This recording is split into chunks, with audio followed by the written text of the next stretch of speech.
दोस्तों आप देख रहे हैं एग्जाम ट्रिक यूट्यूब चैनल। आज आपको हम तमन्ना जी से मिलाने वाले जो कि सक्सेस पर्सन हैं। तो सक्सेस होने के लिए बहुत सी तकलीफ़ें और बहुत सी कांटों पे चलने होते हैं, तब जाके सक्सेस मिलता है। तो इनके जीवन से लेकर के कैसे तैयारी करनी चाहिए कंपटीशन के, सारी बातों को हम इस वीडियो में आपको बताएंगे। आप शुरू से अंत तक जरूर देखें। तो तमन्ना जी, आपका स्वागत है मेरे एग्जाम ट्रिक यूट्यूब चैनल में। धन्यवाद। धन्यवाद आपका भी। और जो लोग इस चैनल को देख रहे हैं उन सभी दोस्तों का भी धन्यवाद। सबसे पहले हम ये जानना चाहेंगे कि देखिए, ऐसा होता है कि जब आप तैयारी करते हैं तो 2 से 3 साल में लोग इंटर के बाद या ग्रेजुएशन के बाद लोग रिजल्ट जब तैयारी करना चालू करते हैं तो 2-3 साल में लोग रिजल्ट ले लेते हैं।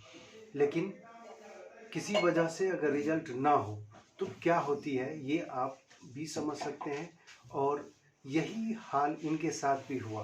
तो उस सफ़र का कुछ चर्चा ये करेंगे। शुरुआती समय में जब स्टार्ट किया पढ़ाई तो उस शुरुआती समय में 2-3 साल के बाद तो रिजल्ट आना स्टार्ट हो गया, बट फाइनल सिलेक्शन नहीं हो रहा था। वही फाइनल सिलेक्शन की वजह से सारी प्रॉब्लम क्रिएट हो रही थी और संघर्ष जारी रहा। तो ग्रेजुएशन के कितने साल बाद आपका ये ग्रेजुएशन कब किए थे? ग्रेजुएशन हम 2018 में कंप्लीट किया। 2000। और रिजल्ट आपका फाइनल किस ईयर हुआ? फाइनल मेरा 2023 में हुआ। 2023 में। हाँ, तो टाइम लग गया लेकिन आखिरकार मेहनत सफलता मिली। तो वैकेंसी कब की थी? ये वैकेंसी 2019 का ही था। रेलवे एनटीपीसी आया था, उसी में आया था, उसी का है।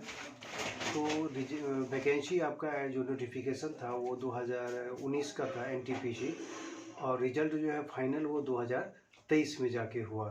तो आप समझ सकते हैं कि एक वैकेंसी में इतने समय लग ही जाते हैं, 2 से 3 साल तक मिनिमम रेलवे की अगर वैकेंसी है तो वो 3 साल लग ही जाते हैं। और दूसरा भी रिजल्ट इनके पास अभी वर्तमान में है जो कि बिहार सचिवालय का रिजल्ट है। तो वो कब का था? वो बिहार सचिवालय का 2022 का था। वो वैकेंसी था जो 2022 लास्ट में लिया था एग्ज़ाम, और 2023 में भी मेंस का पीटी 2022 के दिसंबर में हुआ था और मेंस 2023 में हुआ। फाइनल अभी डीवी कराया जा रहा है और उसमें मुझे ऑडिटर का पोस्ट मिला है। तो ये ऑडिटर का पोस्ट मिला है ना। तो सचिवालय सहायक जो होता है उसमें कितने तरह की इसमें पोस्ट लगभग आते हैं? इसमें 6-7 तरह का पोस्ट है। ऑडिटर, एएसओ हो गया, और उद्योग विभाग और भी है, बट अभी ध्यान नहीं है मुझे। तो जिसमें से मुझे ऑडिटर का मिला, कुछ मार्क्स कम रह जाने की वजह से ये पोस्ट मिला। तो सचिवालय सहायक और एनटीपीसी जो रेलवे की है उस सिलेबस तो दोनों का 2 है। तो फिर आपको तो दोनों में रिजल्ट है, तो वो सिलेबस का कैसे कम्बिनेशन आपकी है? सिलेबस के लिए मैथ रीजनिंग, मैंने रेलवे का तैयारी किया था स्टार्टिंग में, तो मैथ रीजनिंग तो वही रहता है।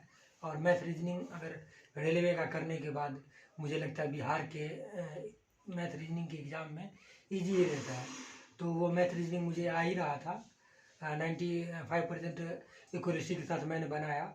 और जब दरोगा के तैयारी कर रहा था, जीके था, तो जीके का भी तैयारी था, उस वजह से ये रिजल्ट भी हो गया मुझे। सबसे इंटरेस्टिंग बात ये है कि मुझे आपके दोस्तों से जब मैं आपके रूम पे आया तो अभी ये पुराने जो इनका रूम था वो रखे हुए थे। इनके जो मित्र थे, पार्टनर, वो इसमें अब रहते हैं और उनका वहन भी यही कर रहे हैं। ये बहुत ही मुझे अच्छा लगा कि पार्टनर को बहुत ही हेल्प कर रहे हैं। तो ये पता चला कि बीच में आप तैयारी छोड़ने के कगार पर थे। तो ये कितना दिन आप तैयारी किए जो ये छोड़ रहे थे, या मतलब मन जो है सो भटक रहा था, फिर किसी तरह जो स्थिर किए, ये इसका क्या राज है? मैं स्टार्टिंग तो 2015 से किया था और इसमें डिग्री का भी साथ साथ चल रहा था। 2015 से लेके 2023 के बीच में मुझे लगभग में 10 से 12 रिजल्ट हुआ, लेकिन फाइनल नहीं हो रहा था। इस वजह से थोड़ा डिप्रेशन में आ जा रहे थे, लेकिन उस चीज़ को नहीं करना चाहिए। मन कर रहा था छोड़ देने का, लेकिन मैंने मेहनत किया था और मेहनत करना भी चाहिए कि जब स्टडी किए हैं तो जॉब लेना है। ये चीज़ मेरे दिमाग में था, मुझे जॉब होगा, कहीं ना कहीं होगा। इस बार 2019 का एक ग्रुप डी था, उसमें भी मेरा रिजल्ट था, बट मैं रनिंग में नहीं गया, उससे एक दिन पहले ही एनटीपीसी का रिजल्ट आ गया इस वजह से। तो कंटिन्यू मतलब मेहनत करना है और डिप्रेशन में नहीं जाना है। सबसे बड़ा, मन में आपको बुरा बुरा ख्यालात आएंगे, आप पढ़ाई करते हैं फाइनल नहीं होता है तो बुरा बुरा ख्यालात आना स्वाभाविक है, उस चीज़ से बचना है। वो समझिए कि आपका दुश्मन है, उससे आपको लड़ना पड़ेगा, क्योंकि वो आपको हर एक जगह कहेगा क्या कर रहा है, छोड़ दो। छोड़ के आप करोगे क्या? कुछ नहीं कर पाओगे। प्राइवेट जॉब में क्या रहता है, आप सभी लोग उससे वाकिफ़ हैं, कितना क्या रहता है, कितना मेहनत रहता है, जो कि अच्छा नहीं होता है। आप 10 से 15 हज़ार कमाओगे, उतना खर्च में आप एक पढ़ाई कर रहे हो, उसके बाद क्या कर पाओगे? इसलिए मैंने सोचा पढ़ाई पे ही फिर से फोकस किया और आखिरकार मुझे सफलता मिली। मतलब मन जो भटक रहा था वो किस तरह से, मतलब ये कि फैमिली की तरफ से दबाव था, समाज की तरफ से था, या आप जो है सो ये पढ़ने की इच्छा नहीं हो रही थी, या समाज या फैमिली किस तरह का था? समाज फैमिली तो बहुत ज़्यादा प्रॉब्लम नहीं क्रिएट करते हैं, बट खुद को आपके अंदर से ऐसा लगेगा कि मैंने इतना दिन से पढ़ रहा, जॉब नहीं हुआ, तो उस कंडीशन में आपको खुद से आएगा कि नहीं ठीक नहीं है, जॉब हो जाना चाहिए या फिर छोड़ देना चाहिए।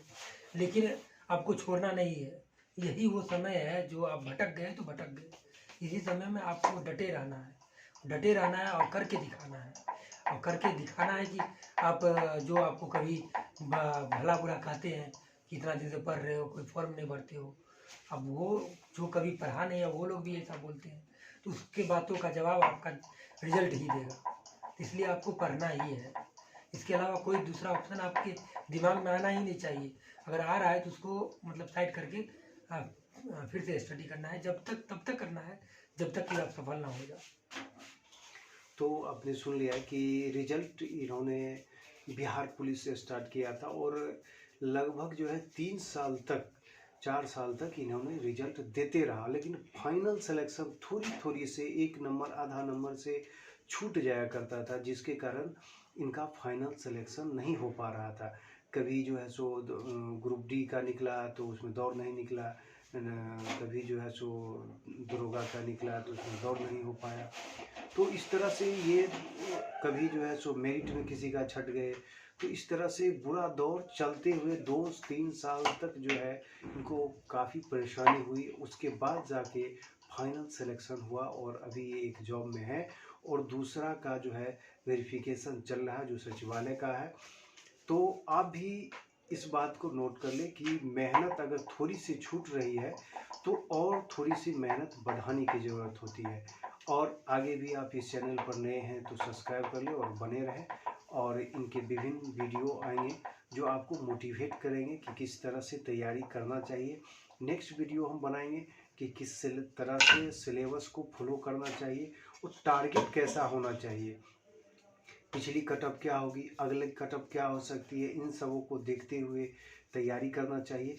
तो नेक्स्ट वीडियो में ये सबको ये उसमें बताएंगे कि कौन सा बुक से पढ़ना चाहिए, क्या सिलेबस को फॉलो, कौन सा सिलेबस फॉलो करना चाहिए, क्वेश्चन का स्टैंडर्ड किस तरह से रहता है, हमें किस तरह से तैयारी करना चाहिए। तब तक के लिए नमस्कार, जय हिंद, जय भारत।